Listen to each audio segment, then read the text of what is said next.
구독과 좋아요 갑시다. 구독자 1만 명.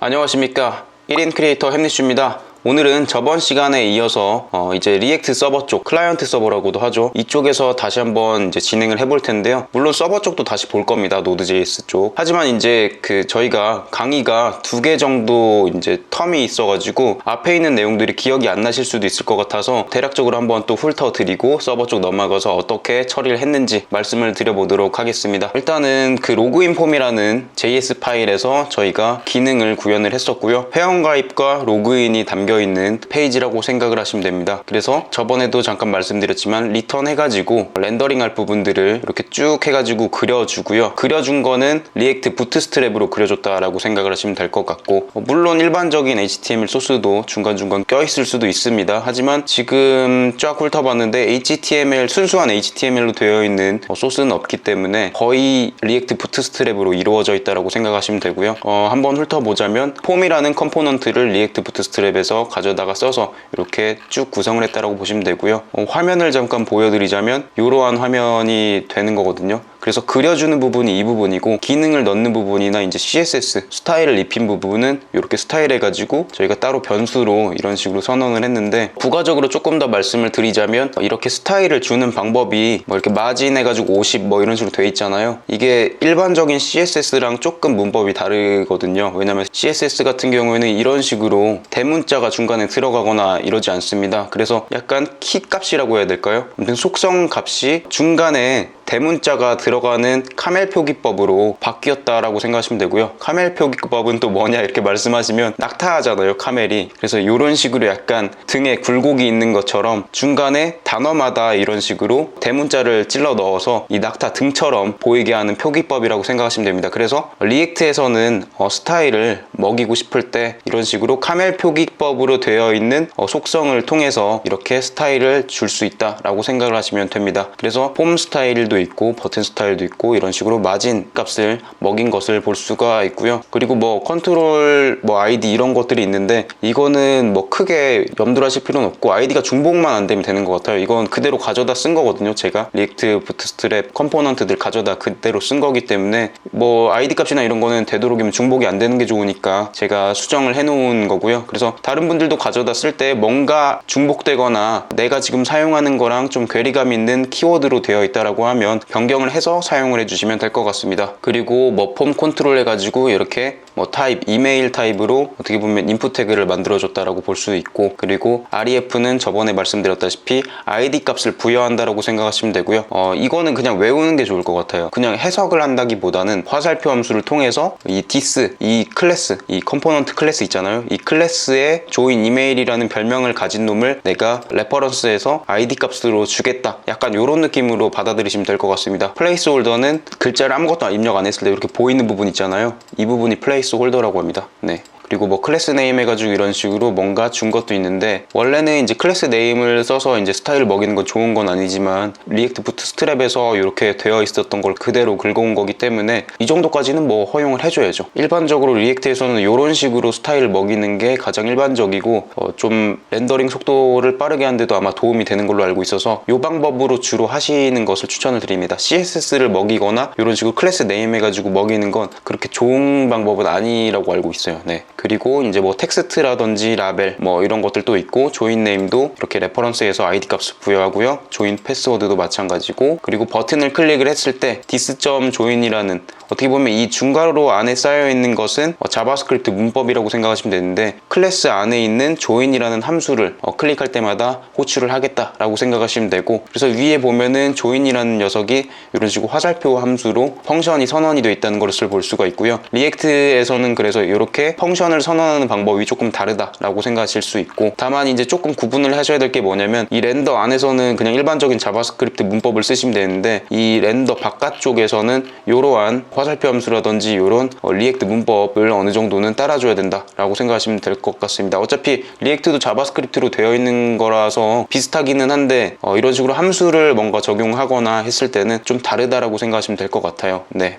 그래서 이런 식으로 펑션을 태울 수가 있고, 마찬가지로 그리고 밑에도 똑같이 되어 있죠. 이제 이메일 입력하는 거랑 패스워드 입력하는 거는 다르지만 이제 아이디 값을 별도로 부여를 했고요. 아이디 값이 중복이 되면 제대로 이벤트가 먹지 않을 수 있기 때문에 되도록이면 아이디 값은 다르게 설정을 해주시는 게 좋습니다. 네. 그리고 여기도 마찬가지로 버튼 스타일 먹이고 온클릭했을 때 dis.login이라고 해서 클래스 안에 있는 메소드를 타도록 설정을 해놓은 상태라고 볼 수가 있고요. 로그인은 그래서 위에 여기 보면 만큼의 펑션이 있다라고 보시면 될 것 같습니다. 그래서 이 펑션들을 또 다시 한번 분석을 해보자면 join이라는 펑션은 sendParam이라는 변수를 선언해서 이 안에다가 headers라고 되어 있는 부분은 이제 콜스 설정할 때 저희가 그 서버 쪽에서 가져다 쓰는 부분이 있었잖아요. 이 부분을 세팅을 하는 속성을 같이 보내준다고 생각하시면 될 것 같고, 그리고 그 외에는 저희가 입력을 한 값이 있잖아요. 여기에서 이메일이나 네임이나 패스워드 이런 거 입력한 값들을 여기에서 밸류 값으로 가져와서 뭐 키값, 밸류 값 해가지고 세팅을 다 해놓고 이 로컬호스트 8080의 멤버 조인이라는 놈을 샌드파람에다가 파라미터를 넘겨서 서버 쪽에 비동기 통신을 한다라고 생각하시면 됩니다. 비동기라는 말을 잘 모르실 수도 있을 것 같아요. 비동기라는 말은 뭐냐면 쉽게 말씀을 드리면 내가 이 페이지에서 이거를 클릭을 했을 때 페이지가 이동이 돼서 처리가 되는 게 있고 페이지 이동이 되지 않고 처리가 되는 게 있거든요. 예를 들면은 막 저희가 네이버 같은데 막 검색을 하거나 이런 식으로 뭐 검색어에다가 이런 식으로 막 입력을 하잖아요. 그러면 DDD 입력했을 때 이 밑에 바로 뜨는 게 있잖아요. 이게 비동기거든요. 이것도. 그래서 비동기라는 개념 자체는 뭔가 내가 페이지 이동을 하거나 이런 게 아니라 그냥 그 상태에서 개별적으로 좀 움직이는 그러한 기능이라고 볼까요? 비동기. 그래서 동기는 이제 페이지 넘어가서 이렇게 처리가 되는 걸 말한다고 하면은 비동기는 페이지 넘어가지 않았지만 뭔가 기능이 작동을 하거나 뭐 이런 부분이라고 생각하시면 됩니다. 그래서 지금 회원가입 버튼을 눌렀을 때나 로그인 버튼을 눌렀을 때 보면은 지금 이렇게 회원가입을 만약에 했다 라고 하면 지금 가입 실패됐는데 다시 한번 해볼게요. 네, 가입이 이렇게 됐다라고 했을 때 페이지가 이동돼서 가입되었습니다 라는 페이지가 나온 게 아니잖아요 지금. 그래서 이러한 부분들이 비동기적인 통신을 해서 이루어진 기능이라고 생각을 하시면 될 것 같습니다. 그래서 원래대로라면은 비동기가 아니라 동기라고 하면 페이지가 이동돼서 회원가입이 완료되었습니다 이런 식으로 나와야 되는 게 동기예요. 아시겠죠? 네, 그래서 이런 식으로 Node.js 서버 쪽에 URL을 쏴서 파라미터를 전달을 해주고요. 흐름이 어떻게 되냐면 이 server.js에 이 멤버 라우터라는 놈 있잖아요. 우리가 아까 보낸 URL이 멤버 조인으로 보냈잖아요. 그러면 멤버 일단 여기 이 URL을 타고 멤버 라우터를 찾아서 멤버 라우트로 이동을 합니다. 그래서 여기에서 조인이라는 놈을 또 찾아가지고 이쪽을 타는 건데 포스트 방식으로 넘겼거든요. 아까 보면은 포스트 이렇게 넘겼잖아요. 그래서 포스트 방식으로 넘겨서 이쪽으로 왔다라고 생각하시면 되고요. 리액트 서버 쪽, 클라이언트 서버 쪽에서 이제 리퀘스트랑 리스폰스 객체를 가져다가 이런 식으로 이제 뭔가 파라미터 넘어온 것들을 세팅을 해주고요. 리퀘스트 바디 해가지고 이제 다 가져오는 거예요. 왜냐면 포스트 방식은 바디 쪽에다가 파라미터를 넘겨주거든요. 그래서 이메일이라는 키값에 리퀘스트 바디에 있는 이메일, 그리고 네임이라는 키값에 리퀘스트 바디의 네임, 패스워드에 리퀘스트 바디 패스워드 해가지고 세팅을 다 해주고요. obj라는 변수를 만들어서 이거를 new user 해가지고 세팅을 해주고요. 그 다음에 유저 세이브를 통해서 몽고DB 쪽에다가 인서트를 해준다 라고 생각하시면 됩니다. 데이터를 한 줄 추가시킨다고 생각하시면 될 것 같아요. 네, 그래서 성공했을 경우에 response JSON에서 메시지 값이라는 놈을 키값으로 내가 회원가입 되었습니다 라는 메시지를 넘겨줄 거고, 실패했을 때, 오류가 발생했을 때는 이런 식으로 로그를 띄워주고요. 에러 로그를 띄워주고, 그리고 메시지로 false 값을 넘겨주겠다 라고 되어 있습니다. 그래서 이게 정상적으로 만약에 수행이 됐을 때 어떻게 되는 것이냐 하면은 뭐 이제 이렇게 보내서 이제 온 거잖아요. 그죠? 그래서 정상 수행이 됐을 때는 den을 타서 return data라는 놈에 뭐가 들어오냐면 아까 메시지라는 놈을 보내줬잖아요. 그래서 메시지 값이 있으면인데 return data에 바로 보내주는 게 아니라 return data에 데이터라는 놈에다가 넣어줍니다. 그래서 return data, 데이터, 메시지를 통해서 여기에 값이 있으면 알럿을 이제 메시지를 띄워주고, 그래서 메시지를 아까 저희가 회원가입 되었습니다를 보내줬기 때문에 이 회원가입 되었습니다가 이 알럿 메시지에 이제 세팅이 돼서 뜨겠죠. 그리고 실패했을 때는 회원가입 실패 이런 식으로 뜨는 겁니다. 네, 그리고 에러가 발생했을 때는 이런 식으로 콘솔 로그 에러가 뜨도록 되어 있고요. 그래서 회원가입은 이런 식으로 처리가 된다라고 보시면 되고요. 그리고 로그인 같은 경우에도 거의 비슷합니다. 네, 볼게요. 로그인 같은 경우에는 이제 샌드 파람에서 역시 파라미터를 넘겨주는데 헤더스라고 해서 콜스 설정하는 속성들을 이제 넘겨주려고 이렇게 세팅을 해서 넘겨주는 거고요. 그리고 이메일은 마찬가지로 이메일 저희가 입력했던 거 밸류 값을 가져다가 키값, 밸류 값 이렇게 세팅을 하고, 그리고 패스워드도 로그인 패스워드라는 이제 밸류 값을 가져다가 키값, 밸류 값에서 세팅을 하고요. 그리고 엑시오스라는 것을 통해서 비동기 또 통신을 해서 서버 쪽에 이 URL을 쏴줍니다. 그러면 멤버 로그인 쪽으로 타는데 그 전에 샌드 파람이라는 놈을 파라미터로 넘겨주겠다는 것을 확인할 수가 있고요. 그래서 서버 쪽에서는 이제 멤버 로그인이라는 놈을 타게 되면 또 마찬가지로 여기 서버 JS를 먼저 타요. 그 다음에 멤버라는 URL을 가진 놈이 이제 멤버 라우터잖아요. 그래서 이 멤버 라우터를 타야 되는구나 해가지고 멤버 라우터로 갑니다. 그래서 member 라우터를 거쳐서 멤버 로그인을 가야 되니까 이 로그인이라는 놈을 포스트 방식으로 또 탑니다. 그래서 요걸 타게 되면 또 리퀘스트랑 리스폰스 객체 가져와서 이런 식으로 뭔가 또 리퀘스트에서 뭘 가져다 쓰고, 그리고 리스폰스로 응답을 해주는 방식으로 진행이 된다라고 보면 되는데, 그래서 아까와 마찬가지로 이메일과 패스워드를 이제 키값, 밸류값 이런 식으로 세팅을 해가지고요. 유저라는 놈에다가 이제 변수를 선언해서 사용을 하는데, 왜냐면 로그인 같은 경우에는 조회를 하는 거잖아요. 조회를 해오는 거면은 값을 가져와야 되잖아요. 그죠? 긁어야 될 거 아니에요. 데이터를. 조회한 사용자 정보를요. 그래서 이 유저 find라는 이제 메소드를 통해서 이제 오브젝트를 파라미터로 넘겨가지고 내가 이 조건으로 검색을 하겠다라고 생각하시면 되고요. 그래서 이메일이랑 패스워드, 이메일 주소와 비밀번호가 일치하는 놈을 찾아서 내가 가져오겠다. 그래서 변수로 가져와서 이것이 만약에 있으면 0번지라는 얘기는 뭐냐면 배열로 가져온단 말이에요. 이렇게 조회를 해서 가져오면요, 데이터를. 그래서 0번지라는 얘기는 어차피 아이디랑 패스워드가 일치한 놈이 여러 개 있으면 당연히 안 되는 거잖아요. 일반적인 사이트 기준으로. 지금 중복 처리가 되어 있는 건 아니지만 중복 처리가 만약에 되어 있다라고 가정을 했을 때 아이디랑 패스워드가 일치한 놈은 하나일 거 아닙니까? 그래서 아이디랑 패스워드 일치한 놈이 만약에 한 개가 있다라고 가정을 하면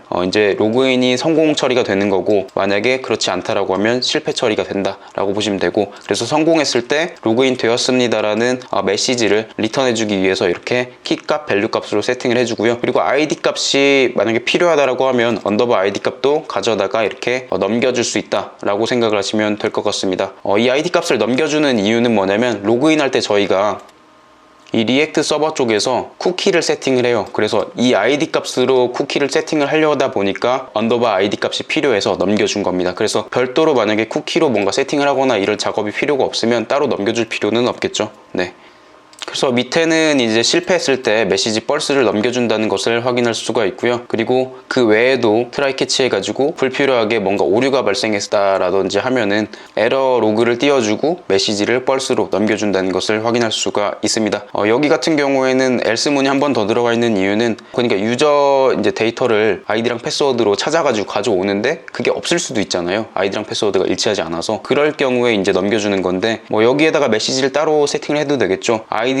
아이디나 패스워드가 일치하지 않습니다. 이런 식으로 이제 메시지를 넘겨줄 수도 있겠죠. 그러면은 그 메시지를 뿌려주겠죠. 물론 또 그러면 이 프론트엔더 서버 쪽, 리액트 서버 쪽에서 별도의 처리를 또 해줘야겠죠. 네, 일단은 그 처리는 안 해놓은 상태라고 생각을 하시면 될 것 같습니다. 네, 그래서 로그인 정상적으로 됐을 때 알럿으로 이제 메시지를 받아온 것을 띄워주고요. 그리고 윈도우 로케이션 리로드라고 해서 함수를 호출을 하는데 페이지 새로 고침을 하는 함수라고 생각하시면 되고요. 그냥 로케이션 리로드 하면은 안 써질 겁니다. 그래서 이게 제가 보기에는 화살표 함수 안에 들어있어서 그런 것 같은데, 로케이션이라는 놈에 이제 그 앞에가 생략이 되어 있는 부분이라고 생각하면 될 것 같아요. 그래서 이 윈도우라는 놈을 앞에다가 써주지 않으면 이 로케이션이라는 객체에서 리로드 함수를 가져다가 쓸 수가 없다라고 생각하시면 될 것 같습니다. 그래서 이제 로그인 처리는 이런 식으로 된다라고 보면 되고, 그리고 알럿을 띄웠을 때는 이제 로그인 실패했을 때겠죠. 그죠? 그리고 에러 체크도 여기에 마찬가지로 되어 있고요. 그래서 이 로그인 회원가입 쪽은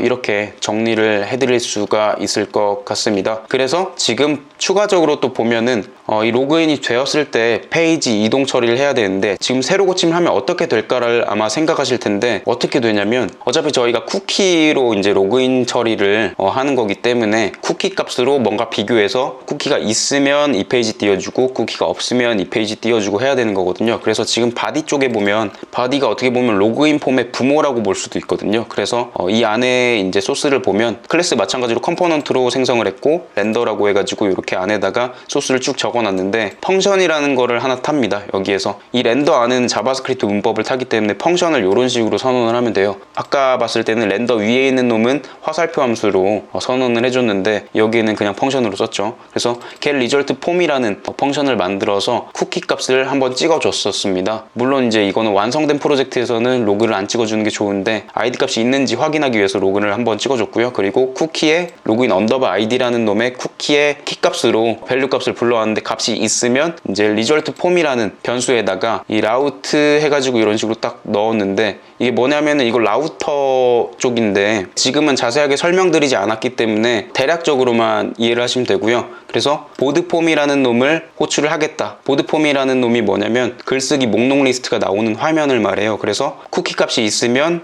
게시글 목록 리스트가 나오는 화면으로 넘겨주고 그리고 그렇지 않다면 로그인 폼으로 넘겨주겠다. 아까 봤던 게 이제 로그인 폼이니까 로그인 폼으로 넘겨주겠다 라고 생각하시면 되고 이 이그젝트 패스라는 놈은 뭐냐면 이게 이그젝트 패스라는 놈을 설정을 안 하면 메인 페이지 같은 놈이 붙어서 나오기 때문에 이런 별도의 처리를 해줬다라고 생각을 하시면 됩니다. 그래서 리턴 해가지고 리절트 폼이라는 놈을 넘겨주는데 get 리절트 폼을 여기에서 지금 보면은 함수로 호출을 했고 그 다음에 result form이라는 놈을 자바스크립트 이 중괄호를 이용해서 이 밑에다가 내가 뿌려주겠다 라고 생각을 하시면 됩니다. 여기에 있는 소스들은 지금 크게 의미는 없는데 어떻게 보면 약간 숨겨져 있는 소스라고 봐도 무방할 것 같아요. 그냥 라우터라는 것을 탔을 때 해시 라우터라는 것을 탔을 때 어떤 것을 클릭했을 때 이쪽의 화면이 바뀌어야 된다 라고 생각하시면 될 것 같습니다. 그래서 여기에 이러한 것들이 경우에 따라서 세팅이 된다라고 보실 수가 있는데 화면이 변경되는 게 이 바디 쪽이 바뀌어야 되는 거잖아요. 그래서 이 바디 쪽에서 바뀌어야 되니까 이 컴포넌트를 이렇게 설정을 해서 바디 중간에 있는 영역을 수정해 준다라고 생각하시면 될 것 같습니다. 이 라우터라는 개념은 제가 이제 추후에 자세히 정리를 해드릴 테니까 그때 또 이제 파악을 하시면 될 것 같습니다. 네, 오늘 또 강의를 좀 빨리빨리 진행하려고 했는데 중간중간 또 빼먹은 부분이 있는 것 같기는 해요. 그래서 혹시나 중간중간 뭔가 이 부분은 뭔지 모르겠다 아니면 궁금하다 뭐 이런 부분이 있다라고 하시면은 댓글로 남겨주시면은 제가 또 아는 선 안에서는 최대한 답변을 달아드리도록 하겠습니다. 오늘 제 영상은 여기까지고요. 제 영상이 도움이 되셨다면 구독과 좋아요 부탁드리도록 하겠습니다. 다음번에는 더 유익한 영상으로 돌아오도록 하겠습니다. 감사합니다.